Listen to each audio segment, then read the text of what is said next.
Everybody, it's Will Campbell here with Royal LePage Atlantic. I'm gonna be very honest with you guys. It's raining today.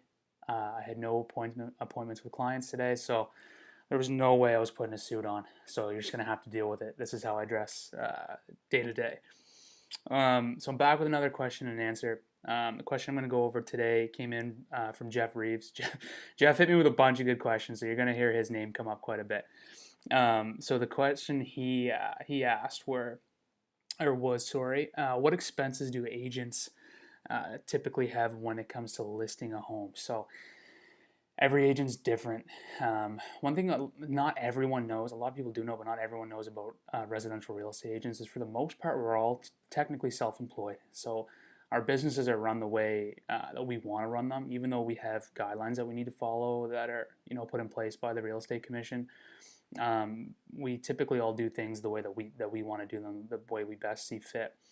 So typically speaking, I'll just talk about what my expenses are when it comes to listing a property. So the main expenses are in photography. Photography is extremely expensive. Sign installations. So not only do I have to get the marketing material, the sign that actually goes in the front yard, I got to pay someone to install it. The lock boxes that go on the front door that other agents use to access the keys, those are extremely expensive.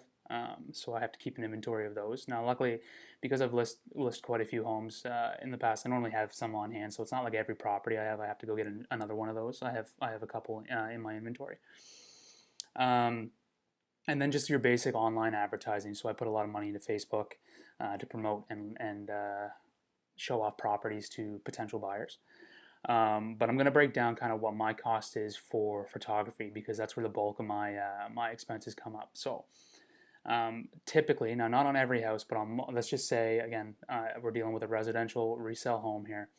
I'm going to spend $150 on still photographs. I'm going to spend another $100 on a virtual tour, and what that is actually a 360-degree tour. So they have a camera that goes in, they set it up in the middle of each room.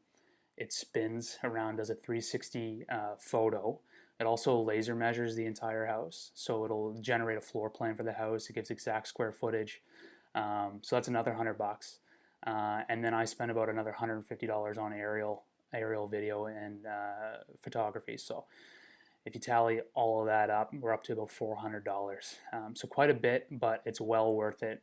Nowadays, when everyone's looking at properties online, it's extremely important to make sure that you have good media and good marketing that's attractive and that can catch people's attention.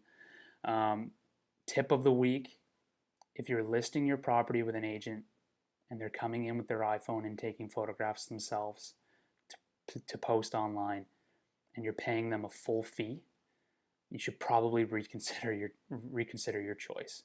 Now that's not always the case. It really depends on the property, but if you're paying someone, say, a 5% commission, that's a decent chunk of change. Your agent should at least be making sure that they're putting a decent amount of money into making sure that your marketing material looks good, because it is super important, way more important than it's ever been in previous times now with the online generation, taking up the majority of the housing market. So make sure you have good photographs and make sure your agent is actually putting money into the listing. That's our job as listing agents, and it's extremely difficult to sell your house without that. So there's your tip of the week. Thanks so much for tuning in, and I'll be back next week with another video.